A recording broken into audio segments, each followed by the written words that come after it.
My friend and mentor, Bill, died a week ago. Bill went to sleep on Friday night, and he never woke up. As near as anyone can figure, Bill was doing fine when he turned out the lights on April 24th. He had just sent an email to a bunch of friends in which he wondered out loud about life and pandemic. "We have lost things we value very deeply," Bill wrote to his friends, "and we don't know for sure that we will get them back." And then he went to bed, and then, well, that was the end of his life.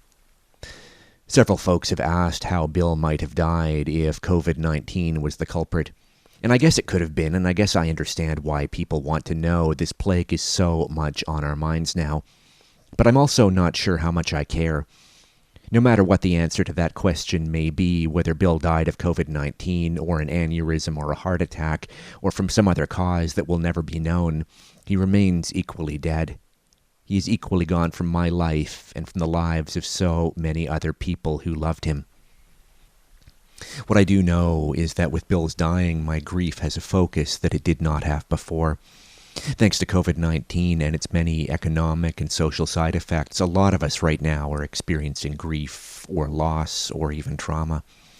But this grief, at least for me, I don't know about you, often had an amorphous or diffuse flavor up until now. Life was going okay, I guess, and yet I was regularly worn down and regularly sad and regularly anxious, as though I was personally carrying the weight of everything. For the many of us who knew and loved Bill, there is now a specific reason for our sadness. Bill's death is a rip-off for him and for his family. He had retired just recently, and he would have made such good use of the 20 or even 30 years that were properly due to him. He was only 66 years old. And it is a rip-off for me personally to have his laughter and his kindness and wisdom gone from my life. Today is Good Shepherd Sunday, the day on which we always hear from the Gospel of John, and the day on which we always read the most famous of the Psalms, Psalm 23. Psalm 23 is the psalm that in the Jewish and Christian tradition alike is read or sung at more funerals than any other. Psalm 23 is beautiful. It is also weird, and it speaks with authority, and it speaks with intimacy. Psalm 23 is weird because it is written in the first person, and if the Lord is my shepherd, that means that I am a sheep, something that I am not 100% certain I want to be. If you have ever hung out on a farm, you will know that sheep are startlingly stupid. And yet, maybe that is exactly why the image works. We go through this life and stuff happens, the death of a friend, a job loss, a diagnosis, a pandemic, and we have little or no idea why. There's comfort in trusting that we are accompanied by and guided by one who understands what is going on and who knows the path. Psalm 23 speaks with authority because the first person, the I who speaks in it, knows about suffering and hardship and unfairness.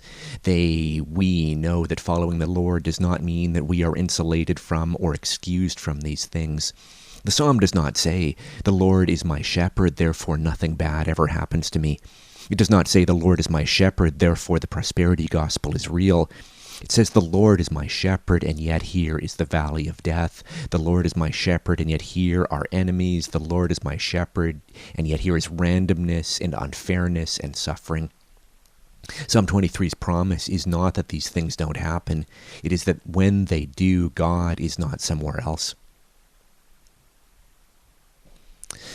Psalm 23 speaks with intimacy because partway through it switches from the third person to the second.